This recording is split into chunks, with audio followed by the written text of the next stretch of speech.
विषय के जो अभ्यर्थी हैं, अगर वो डिस्क्वालीफाई नहीं होते, मतलब अयोग्य नहीं हो जाते हैं, तो उनकी नियुक्ति उनका पक्का है, क्योंकि वैकेंसी है ज़्यादा और अभ्यर्थी कम है उसमें। बीएड वालों को एक मौका है अभी अपनी जो भी लीगल रिकॉर्ड्स लेने करने का, या राज्य सरकार या एनसीटी अगर कोई अपने गाइडलाइंस अगर संशोधित करती है, को उनके पक्ष में निर्णय देती है, तो उनको एक मौका है।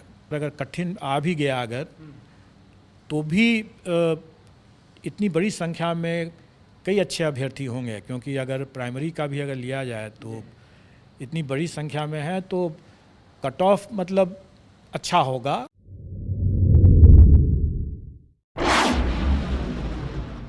बिहार में शिक्षक नियुक्ति को लेकर के विश्व की सबसे बड़ी परीक्षा हुई। जो इंतजामात किए गए थे उसकी सब जगह सराहना की गई। खुद अभ्यर्थियों ने भी माना कि बीपीएससी ने बेहतर काम किया है। हमारे साथ खुद बीपीएससी के चेयरमैन हैं अतुल प्रसाद जी, उनसे जान लेते हैं। सर, सबसे पहले तो बधाई हो। और ये अभ्यर्थी बधाई दे रहे थे, इसलिए मैं कह रहा हूँ कि अभ्यर्थियों ने खुद कहा कि बीपीएससी ने बेहतरीन एग्जाम लिया। बहुत बहुत धन्यवाद सबका। सब लोगों ने सहयोग से और शांतिपूर्ण तरीके से परीक्षा दिया, इसके लिए वो भी बधाई के पात्र हैं। हम लोगों का आयोग में हमेशा से यह प्रयास रहा है कि हम कदाचार मुक्त परीक्षा कराएं, और आप लोगों ने देखा होगा कि 67th की पुनर्परीक्षा से लेकर के अभी तक जितनी परीक्षाएं हम लोगों ने लिया है, किसी में भी पेपर लीक या वायरल होने की कोई बात नहीं आई है। और अब ये बिंदु जो है आप इतिहास अब हो गया हमारे लिए। और आप ये भी देख रहे होंगे कि आज की जो चर्चाएं भी हो रही हैं वो वायरल या पेपर लीक के बिंदु पर नहीं हो रही है। अब परीक्षा की गुणवत्ता, प्रश्न पत्र की गुणवत्ता और इस तरह की चीज़ें की बातें हो रही हैं, जो कि अच्छी बात है। शैक्षणिक बिंदुओं पर अगर विचार विमर्श अगर होता है तो अच्छी बात है वो। सर, एक चीज़ जानना चाहेंगे कि जो आप लोगों ने जो कंट्रोल रूम बनाया था उसका कितना फ़ायदा मिला, और आपने एक पॉलिसी भी की थी कि नहीं, जो क्वेश्चन पेपर होंगे वो अभ्यर्थियों के बीच जाएंगे, खुलेंगे, और बीपीएससी का अपना सील होगा उस पर। देखिए, हम हमेशा से इस बात को हम समझते हैं और हम मानते हैं कि हमें ऐसे कदाचार करने वालों से 2 कदम आगे रहने की आवश्यकता है। जो कमियां थी सिस्टम की 67th में जो हम लोगों ने देखा, जो वायरल हो गया, उन कमियों को हम लोगों ने चरणबद्ध तरीके से दूर किया। और उसमें से ये भी एक प्रयास था कि हम लोगों ने पहले स्टार्ट किया कि अभ्यर्थियों के समक्ष ही उसको अनसील किया जाएगा। लेकिन हम वहीं तक हम लोग संतुष्ट नहीं हुए, क्योंकि हमारा मानना है कि अगर हम उनसे 2 कदम आगे नहीं रहेंगे तो कदाचार करने वाले सेंध मार देंगे। इसलिए आवश्यक था कि हमें अपनी व्यवस्था में हमेशा लगातार परिवर्तन करते रहना, उसमें सुधार करते रहना। और उसी की कड़ी में इस बार हम लोगों ने यह भी किया कि जो रिटर्न सील जो होगा वो सील हमारा होगा। अभी तक हम लोगों ने पिछले बार में ये किया था कि जो रिटर्न सील होगा, मतलब रिटर्न बक्सा जब आएगा तो उसमें बक्से को जो सील किया जाएगा वो सेंटर सुपरिटेंडेंट का सील होगा। लेकिन इस बार हम लोगों ने उसको ही बदल करके कर दिया कि नहीं, सेंटर सुपरिटेंडेंट का वो सील नहीं होगा, वो सील हम देंगे।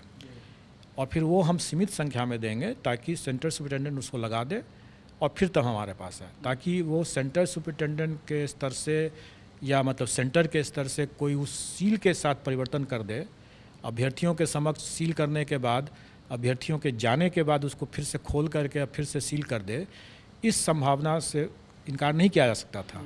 और इसी को देखते हुए ऐसा किया गया कि अब हमारा सीमित संख्या में सील जाएगा और उसी को लगा करके उनको वापस भेजना है। इसलिए अब इसकी भी गुंजाइश नहीं रह गई कि सील तोड़ करके फिर से सील करना संभव अब नहीं है।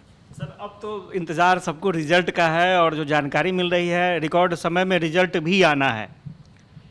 बिल्कुल, हमारा प्रयास ये है ही कि हम रिज़ल्ट दें। और जैसा मैं मानता हूँ कि 9वीं 10वीं और 10वीं 11वीं 12वीं इनका तो हम रिज़ल्ट जल्दी दे देंगे, पहले दे देंगे और जल्दी दे देंगे। जहाँ तक प्राथमिक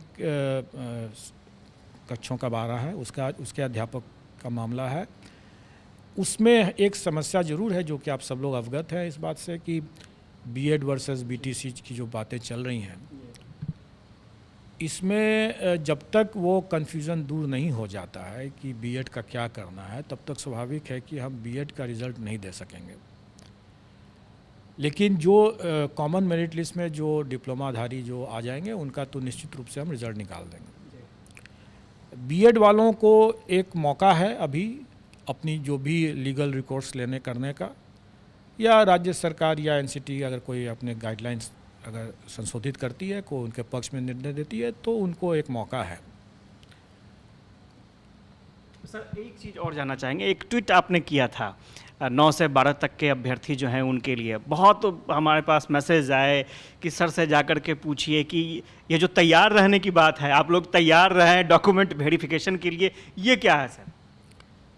डॉक्यूमेंट वेरिफिकेशन बहुत जल्दी स्टार्ट होने वाला है, और जहाँ तक मुझे अभी ज्ञात है वो हम लोग शायद 4 तारीख से ही शुरू कर दें, 4 सितंबर से। और ये डॉक्यूमेंट वेरिफिकेशन हमारा 11th 12th और 9th 10th और इसका होगा, और इसी में दिव्यांगजनों का भी हम लोग मेडिकल कराएंगे, क्योंकि इसके बिना हम परीक्षा फल नहीं दे सकते हैं। और स्वाभाविक है कि इसमें चूँकि ये ST वाले हैं इसमें, इसलिए सबके सब मैं समझता हूँ कि इसमें बिहार के ही निवासी होना चाहिए, और इसमें हम लोग उनको अपने गृह जिला में ही ये डॉक्यूमेंट वेरिफिकेशन की व्यवस्था करेंगे, ताकि उनको ज़्यादा इधर उधर भटकना न पड़े। लेकिन एक सीमित समय देंगे हम उन्हें, और उसी सीमित समय के अंदर में उनको डॉक्यूमेंट वेरीफाई कराना है और अपना जो मेडिकल कराना है जो दिव्यांगजन हैं। और अगर उसमें कोई मेडिकल में अगर उनको रेफ़र किया जाता है IGIMS में या किसी और हॉस्पिटल में, तो वहाँ उनको जा कर के इसको करवाना होगा, ताकि हम समय पर रहते हुए, मतलब मेरा मानना है कि 15 सितंबर तक अगर सब कुछ अपनी योजना के हिसाब से चलेगा अगर, तो 15 सितंबर तक इन लोगों का मैं परीक्षा फल देने की स्थिति में रहूँगा। और जहाँ तक प्राथमिक की बात है, वो मैंने पहले ही बताया कि उनका डॉक्यूमेंट वेरिफिकेशन भी हम लोग स्टार्ट कर देंगे, और लेकिन उसमें थोड़ा टाइम लगेगा, तब तक प्राथमिक के अलावे जितने लोग हम लोग कर चुके रहेंगे। तो प्राथमिक वाले में थोड़ा सा विलम्ब है, और विलम्ब का कारण एक तो यह है कि उनकी संख्या बहुत ज़्यादा है और उसमें हमें कई तरह की चेकिंग करनी है, और दूसरा जो बीएड वर्सेस बीटीसी का भी एक मुद्दा है। इसलिए इन सब को ध्यान में रखते हुए मेरा मानना है कि उनका डॉक्यूमेंट वेरिफिकेशन में थोड़ा टाइम लगेगा। मैंने अपने पिछले प्रेस कॉन्फ्रेंस में ये कहा भी था कि 20 से 25 के बीच के आसपास में मेरा मानना हो सकता है, उससे पहले भी हम लोग स्टार्ट कर सकें, लेकिन लगभग वही समय रहेगा। सर कट ऑफ को लेकर के काफ़ी जिज्ञासा है अभ्यर्थियों में, उसके बारे में क्या कहेंगे? कट ऑफ के लेकर के हमेशा से ये जिज्ञासा लोगों को बनी रहती है, लेकिन मेरा मानना है कि अगर आप कुछ एक विषय को अगर छोड़ दें,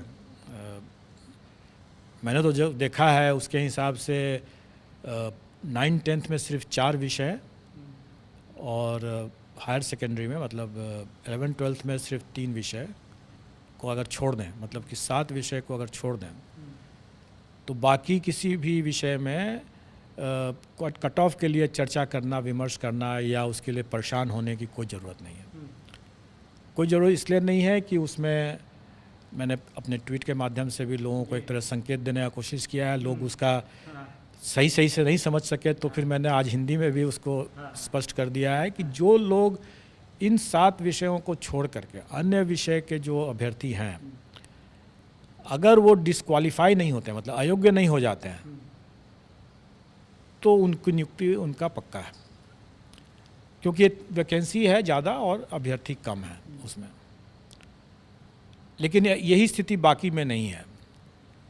अब जहाँ तक बाकी जो 7 विषय बचते हैं इसमें, उसमें प्रतियोगिता तो रहेगी ही, और वो गेस करना मेरे लिए सही नहीं होगा वो बताना, क्योंकि मेरा मानना है कि सभी अभ्यर्थी अच्छे हैं और काफ़ी मेहनत करके आए हैं, तो स्वाभाविक है कि कट ऑफ भी अच्छा ही रहेगा। फिर अगर प्रश्न पत्र कहीं पर अगर कठिन आ भी गया अगर, तो भी इतनी बड़ी संख्या में कई अच्छे अभ्यर्थी होंगे, क्योंकि अगर प्राइमरी का भी अगर लिया जाए तो इतनी बड़ी संख्या में है, तो कट ऑफ मतलब अच्छा होगा। कितना होगा, ज़्यादा होगा, कम होगा, ये मैं नहीं बता सकता हूँ। बहुत बहुत शुक्रिया सर। और स्वाभाविक तौर पर अभ्यर्थियों को इंतज़ार है रिज़ल्ट का, और सबसे ख़ास बात यह है कि बीपीएससी एग्ज़ाम ख़त्म होने के बाद से ही रिज़ल्ट की तैयारी में लग चुकी है। कुछ प्राथमिक जो अभ्यर्थी हैं, प्राथमिक शिक्षक के अभ्यर्थी हैं, उनमें थोड़ा सा विलम्ब हो सकता है बीएड की वजह से, लेकिन बाकी जो रिज़ल्ट है वो समय पर आएंगे और समय से पहले भी देने की कोशिश की जा रही है। ये बीपीएससी की तरफ से एक अच्छी खबर निकलकर सामने आ रही है। कैमरा पर्सन आनंद के साथ आशुतोष चंद्र, कशिश न्यूज़, पटना।